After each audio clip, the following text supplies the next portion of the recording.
Welcome to பூந்திகள் craft and designing. இன்றைக்கி வந்து ஒரு சூப்பரான கஸ்டமைஸ்டு சாக்லேட் ரேப்பர் எப்படி ரெடி பண்ணலாங்கிறத தான் பார்க்க போகிறோம். அதுக்கு முன்னாடி நம்ம சேனலை வந்து மறக்காமல் சப்ஸ்கிரைப் பண்ணிக்கோங்க. அப்போ தான் நான் போகிற வீடியோ உடனுக்குடனே உங்களுக்கு வந்து கிடைக்கும்.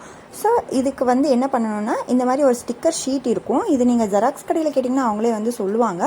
அதுக்கு முன்னாடி எப்படி எடிட் பண்ணணும்னு சொல்லிடுறேன். ப்ளே ஸ்டோரில் போய்ட்டு கேன்வா அப்படிங்கிற ஒரு எடிட்டிங் ஆப் இருக்குது. ஸோ நீங்கள் அதை வந்து டவுன்லோட் பண்ணிக்கிட்டிங்கன்னா வந்து அதில் ஈஸியாக நிறைய டெம்ப்ளேட்ஸ் வந்து கொடுத்துருப்பாங்க. ஆல்ரெடி அவங்களே நிறைய டெம்ப்ளேட்ஸ் டிசைன் பண்ணி வச்சுருப்பாங்க. இல்லை நீங்களே க்ரியேட் பண்ணுறதுனாலும் அதில் வந்து ஆப்ஷன்ஸ் நிறையா இருக்கும். நான் நெக்ஸ்ட் வீடியோவில் போடுறேன் அது எப்படி யூஸ் பண்ணுறது அப்படிங்கிறது.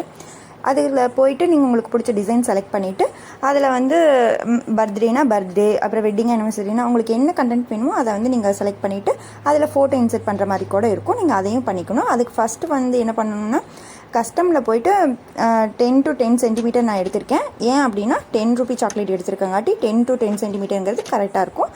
ஸோ நான் அதனால் எடுத்துட்டேன்.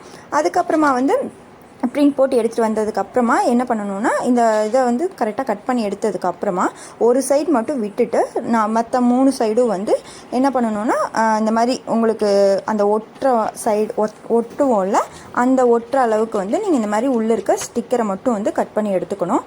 கட் பண்ணி எடுத்ததுக்கப்புறமா அதை வந்து நம்ம உள்ளே வந்து இன்சர்ட் பண்ணுவோம். எப்படின்னா, ஃபஸ்ட்டு வந்து கட் பண்ணி இப்போ எடுத்தாச்சு. இப்போ வந்து நான் வந்து சாக்லேட் எடுத்துக்கலாம். சாக்லேட் வந்து அது வந்து உள்ள சாக்லேட் ரேப்பர் வந்து கொடுக்கல, அதாவது சில்வர் ஃபாயில் அலுமினி ஃபாயில் கொடுப்பாங்கல்ல, அது வந்து கொடுக்கல. ஸோ அதனால் நான் அப்படியே வச்சுட்டேன்.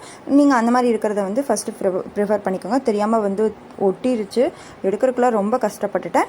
அதுக்கப்புறமா வந்து அந்த கரெக்டாக பார்த்து நீங்கள் ஒட்டிக்கணும். ரொம்ப கேர்ஃபுல்லாக இருக்கணும். ஸ்டிக் வந்து அது வந்து ஸ்டிக் ஆகிடுச்சுன்னா அதுக்கப்புறம் மறுபடியும் ரிமூவ் பண்ணுறது கிழிஞ்சு போயிடும். ஸோ கேர்ஃபுல்லாக வந்து இது பண்ணுங்கள்.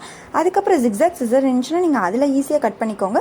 என்கிட்ட வந்து அது இருந்துச்சு, பட் வேறு மாடலில் இருந்துச்சு, அது வந்து கட் பண்ண முடியல.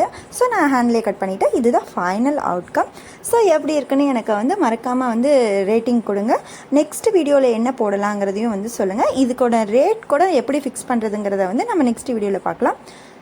எப்படி இருக்குது, பிடிச்சிருக்கா இல்லையாங்கிறத வந்து சொல்லுங்கள்.